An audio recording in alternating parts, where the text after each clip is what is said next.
Hello everyone. So in today's lecture we are going to cover successive approximation ADC. So let's start. So what we do in this type of ADC is we will have a digital output as it is already shown in the diagram. Okay. And here you can see we have 4 bits of digital output. So the maximum combination of digital output will be from 0000 to 1111. It means you have maximum 16 combinations. Okay. So what we do in this type of ADC is we compare our unknown analog input voltage with this digital outputs. Okay. How we do that?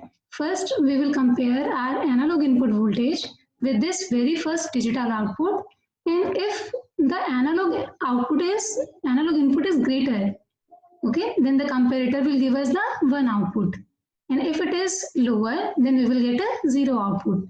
So then we will compare with the next digital output 0001 and so on.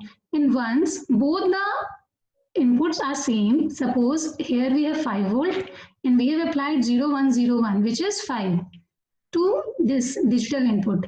So we will get a 0 output. So at this time both the inputs to the comparator is equal. Okay, so means you will get the final answer here. So but you can see here when we compare this unknown analog input voltage with this digital outputs one by one, so we have to make total 16 comparisons which will take a long time. Okay, so in the worst case, suppose if your analog input is equivalent to this 15 volt. Okay, so in that worst case, you need to perform all the comparisons. So total comparisons will be 2 raised to power n. Here n is 4. So 2 raised to power 4, 16 comparisons you will need to perform to get your final output. Okay, so the problem with this type of algorithm is that it will take a lot of time. So we have made an improvement over it. What we do in this successive approximation algorithm is we divide our whole list into 2 parts. Okay, we will start comparing our analog input with the mid value of these digital combinations first. So here you can see we have 16 combination and mid value is 8, 1, 000. So first we compare our unknown analog input voltage with the 1, 000 which is 8 volt. Okay, and then if our analog input voltage is greater than this 8 volt, we will move to the upper half of the list. Okay, if it is greater than 8 volt, it means the value will lie in this upper half only. So we'll compare now with the midpoint of this upper half list. We will further divide this upper list into 2 parts. So here you can see in this green box, the mid value will be 1100. You can see this is the middle value. How the 3 values are above it and 3 values are below it. So next comparison will be made between the analog input voltage and 1100, which is our next midpoint. Now if our analog input voltage is still greater than this 1100, so we will further move to the upper list. If our analog input voltage is greater than 1100, it means its value could be 13, 14 or 15. So we will move to the upper half of the list and we will further divide this list. So our mid value will be now 1110. Here you can see in second iteration, the middle value will be 1110. Okay. Now our analog voltage could be 1110 or it could be greater than it or less than it. So in next iteration, we will get the final result. So in this way, instead of comparing our analog input voltage with all of these digital outputs, we divide our list into 2 parts and make the comparisons. So let's take an example to understand this algorithm. Suppose our analog input voltage is 13 volt. Okay, so we will start by comparing it with the mid value, that is 8 volt here. So here you can clearly see 13 volt is greater than 8 volt. Okay, so we will move to the upper half of the list and take the mid part of the upper half, which is 1100 or 12. 1100 is 12 in decimal. So we will compare our analog input voltage with this 12 value now.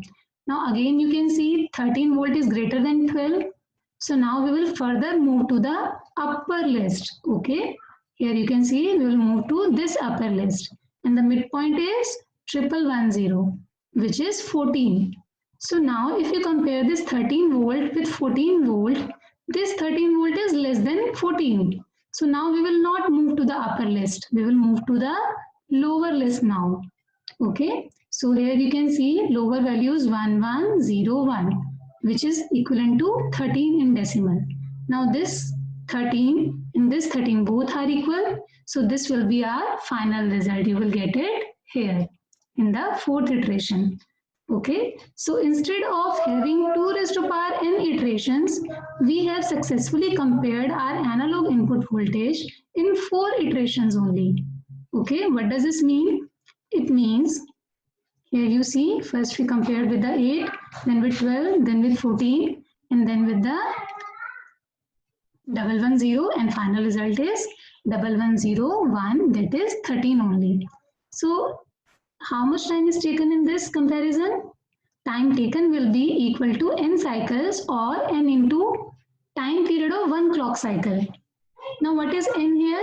N is number of bits. Here you can see we have used 4 bits digital output. So you will require only 4 clock cycles.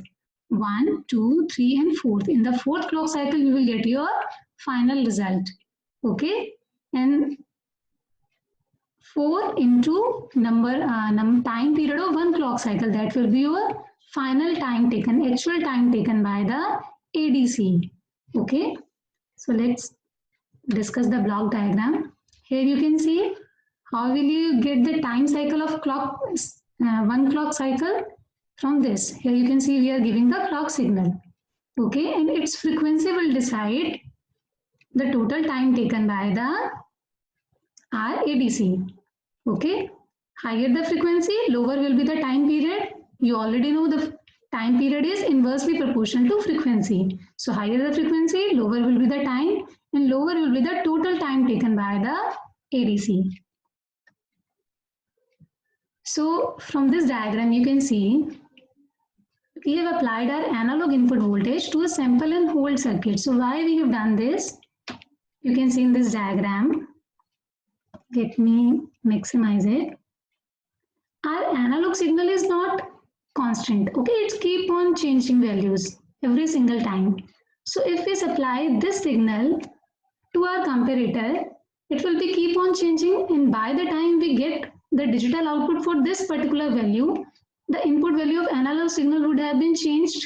So it will become very difficult for us to have a very stable output. Okay, as our analog input is changing, our digital output will also be changing, and we won't be able to read that digital output. So what we do here, we apply our analog signal to the sample and hold circuit first.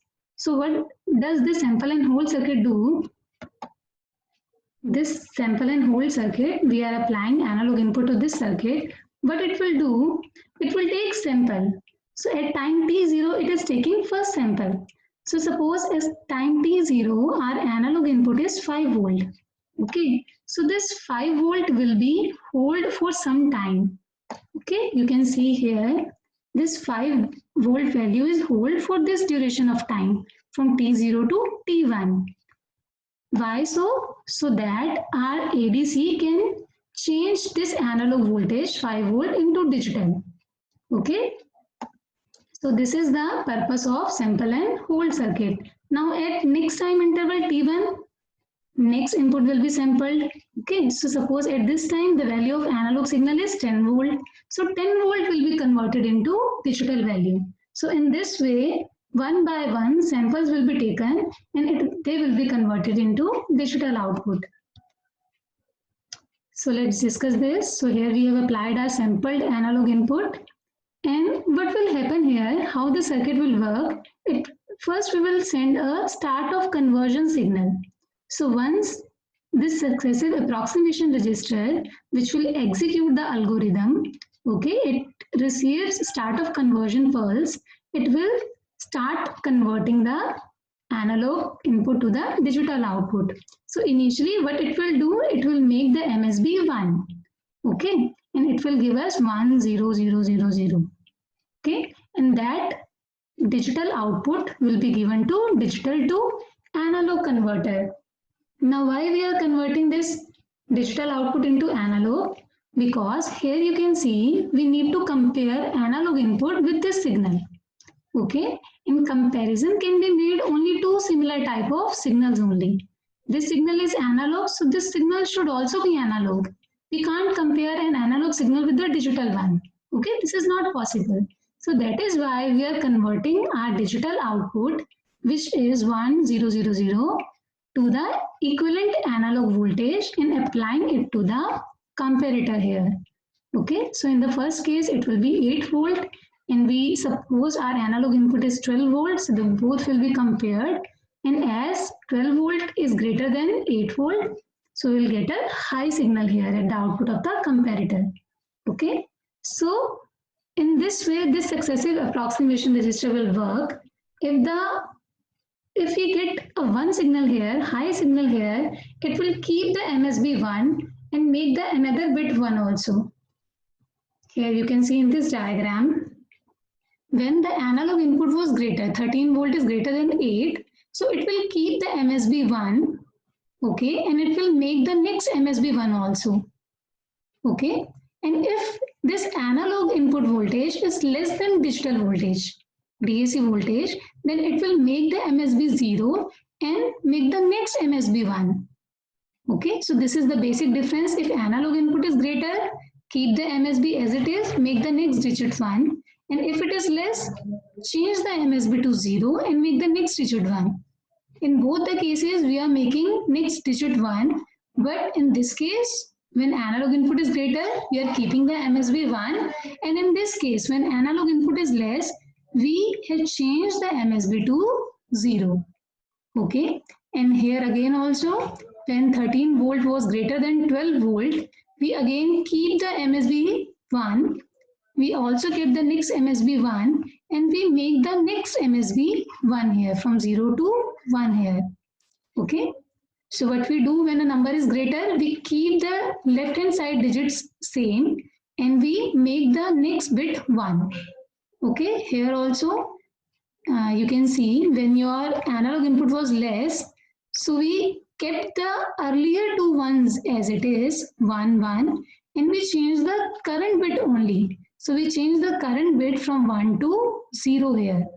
Okay, rest of the bits are same, 1 1, they are same. We changed only this third bit from 1 to 0 as our analog input is less here. Okay, so in this way this algorithm will work. Okay, and this is basically working on a hit and trial method. So each time this DAC gets the digital input, it will change into analog voltage and apply it to the comparator, and comparator will compare both the inputs, and when both the inputs are same, at this time successive approximation register, after n cycles, okay, it will give the final output which will be taken out for the reading purpose. And at this time, it will also release a end of conversion cycle. So after n cycles for 4-bit, after 4 cycles, end of conversion pulse will be generated and digital output will be taken out. This will be your final output. Okay, I hope this circuit is clear to you. Let's discuss its advantages. So the first advantage is conversion time is very small. As compared to earlier ADC, its conversion time is small because we are not comparing our analog input with each of the combination. We are dividing the list. Okay, we are applying hit and trial method here. So that is why conversion time is small here. Now conversion time is constant and independent of the amplitude of the analog input signal. How? Let's see in this diagram. Even if your analog input voltage is 1, it will take the 4 iterations, and even if it is 15, it will take the same number of iterations. Okay, so the total time will remain the same. It will not depend upon your analog input. Okay, even if your analog input is less, the time is same. Even if its value is high, the time will be same only. So this is the advantage. It has very good accuracy and low power consumption. Disadvantages are the circuit is complex. Why complex? Because you can see here we are using DAC successive approximation register, which has which is basically a combinational circuit. Okay, this successive approximation register will have a ring counter, a counter, voltage amplifier in it. Okay, so it is not just a single resistor; it is a combination of different circuits. Which makes this circuit very complex.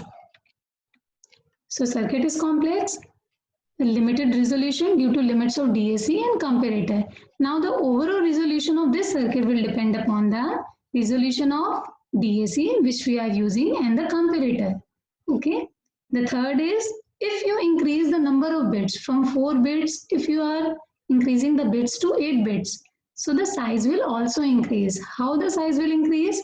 Because now for 8-bit ADC, you will require 8-bit of SAR and 8-bit of digital to analog converter. Okay, so the overall circuit cost will increase. Now application, it is very widely used ADC, and here you can see this is ideal for the multi-channel data acquisition system. Now what is multi-channel data acquisition system? It is a system where you need to collect data from the multiple sources. Okay, suppose your ADC is connected to 5 sources and it has to take data from the 5 different sources on different time interval. So it can do that because its conversion time is very small. So it will take input from the first source, it will convert into digital output, then take from the second and then from third and so on. Okay, and but what is the limitation? The limitation is the frequency should be under 10 megahertz. Okay, it has its own speed limitation. Okay, and resolution should be between 8 to 16 bits. So this ADC, successive approximation ADC, this is very widely used in many applications. I hope this chapter is clear to you, this topic is clear to you, and these are the references where I have prepared this video lecture. And thank you so much. And if you like the video, please like and subscribe the channel. Thank you.